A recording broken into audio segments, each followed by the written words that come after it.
दोस्तों हमारे movie industry का नाम अब हमारे देश में ही सीमित नहीं रहा, बाहर कंट्री में भी अब नाम हमारे मूवी इंडस्ट्री का लिया जा रहा है। पहले तो बॉलीवुड फेमस थी ही, लेकिन अब बॉलीवुड नहीं, अब तेलुगु साउथ इंडस्ट्री फेमस हो रही है। हमारे कंट्री की एक मतलब छोटी सी इंडस्ट्री अब बड़ी हो गई है और हमारे कंट्री में ही सीमित नहीं है, अब बाहर बाहर कंट्री में फैल रही है और उसका मूवी भी बहुत ज़्यादा पसंद किया जा रहा है। ऐसी एक मूवी सल्लार आपने देखा होगा, इंडिया में वो रिलीज हुई थी आज से 5-6 महीने पहले, लेकिन ये जो मूवी है वो जापान में रिलीज हुई है। मैंने जैसा कि आपको कहा भी था बीच में कि मूवी जापान में रिलीज होने वाली, और ये मूवी जापान में रिलीज हो गई है। रिलीज हुए इसको 1 हफ्ते हो गए हैं। आज मैं आपको बताऊंगा जापान का इसका क्या कुछ कलेक्शन रहा। दोस्तों इस मूवी ने पिछले 1 वीक में सिर्फ और सिर्फ 1 वीक में 18.2 मिलियन का कलेक्शन किया है।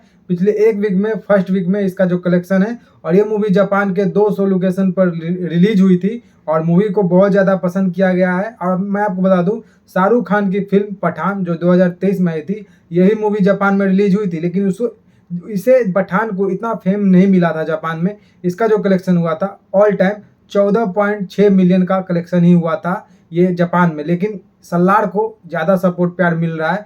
और एक और मैं आपको बता दूं, जो आरआर मूवी आई थी एसएस राजामौली की, वो फर्स्ट मूवी थी जो कि जापान में रिलीज हुई थी। एक ऐसी मूवी थी जो कि तेलुगु इंडस्ट्री की पहली मूवी, कह सकते हैं कि हमारी इंडस्ट्री की, इंडिया की सबसे पहली मूवी थी जो कि किसी जापानी कंट्री में रिलीज हुई थी, वो भी जापान भाषा में डब करके। तो एक ऐसी मूवी आरआर, आपको पता होगा आरआर ने एक ऑस्कर जीता था, एक नहीं 2-3 ऑस्कर जीता था आरआर ने, और पहली तेलुगु मूवी बन गई थी जिसने ऑस्कर भी जीता आरआर से। और आपको पता होगा ही कि आरआर में हमें देखने को मिले थे जूनियर एनटीआर और रामचरण। इन्होंने क्या किरदार निभाया था ये कहने की जरूरत नहीं है, मूवी बहुत ही धांसू थी। लेकिन आरआर ने जो जापान में कलेक्शन किया था ऑल टाइम, वो 44 मिलियन के करीब कलेक्शन किया था JPY, यानी कि जापानी युआन में इन्होंने 44 मिलियन का कलेक्शन किया था, जो कि ये पहली मूवी है और तीसरी सबसे हाई कलेक्शन करने वाली मूवी सल्लार बन गई है। और ये रिपोर्ट के मुताबिक मैं आपको बता रहा हूँ, ये झूठी खबर नहीं है। आप जाके गूगल कर सकते हैं और देख सकते हैं कि हमारा इंडिया का जो मूवी था वो तीनों मूवी बहुत ज़्यादा कलेक्शन की है। पहली तो आप देख लीजिए आरआर सबसे नंबर 1 पर है जापान में कलेक्शन करने के मामले, फिर दूसरी नंबर पर आती है हमारा सल्लार, फिर उसके तीसरी नंबर पर आती है पठान, शाहरुख खान की, सॉरी पठान, जो कि कम कलेक्शन की। लेकिन हमारा जो मूवी है उसका क्रेज आप देख सकते हैं जापान में भी अब चल रहा है, और कहा जा रहा है कि ये चाइनीज में भी आएगी, कोरियन में भी आएगी। और शाहरुख खान की एक और मूवी जवान जो थी वो 2023 में, आपने देखा होगा 2023 में ही आई थी। उन्होंने कितना कलेक्शन किया था इंडिया में उस बोलने की जरूरत नहीं, मूवी ठीक ठाक ही थी। लेकिन ये भी कहा जा रहा है कि जापान में डब होके जापान में रिलीज होने वाली, और ये कब रिलीज होती है ये अभी बताया नहीं गया, लेकिन कुछ दिनों में ही या कुछ हफ्तों में ही ये जापान में रिलीज होने वाली है जवान। लेकिन ये मैं आपको कह देना चाहता हूँ कि हमारा जो इंडस्ट्री है, मूवी इंडस्ट्री, वो सिर्फ इंडिया में ही सीमित नहीं रही, बाहर कंट्री में भी अब जा रही है और पसंद भी की जा रही है। ऐसा बात नहीं है कि मतलब पसंद नहीं किया जा रहा है, कलेक्शन नहीं है। लेकिन पहला प्रयास एसएस राजामौली ने किया अपनी मूवी आरआर को जापानी में डब कर जापान में रिलीज करना, और फिर उसके बाद जो जापानी लोग हैं वो प्यार सपोर्ट भी भरपूर दिए आरआर को और कलेक्शन भी इतना की।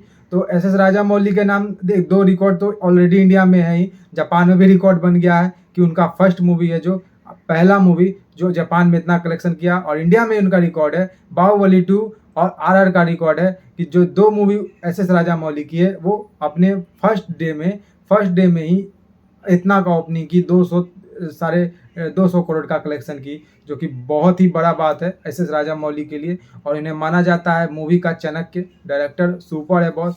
इनके डायरेक्शन में कोई मूवी बने और सुपर हिट ना हो, ऐसा हो ही नहीं सकता। और अभी और बहुत सारी मूवी ला रहे हैं ये, तो और बहुत सारी मूवी हमें देखने को मिलेगी एसएस राजामौली की।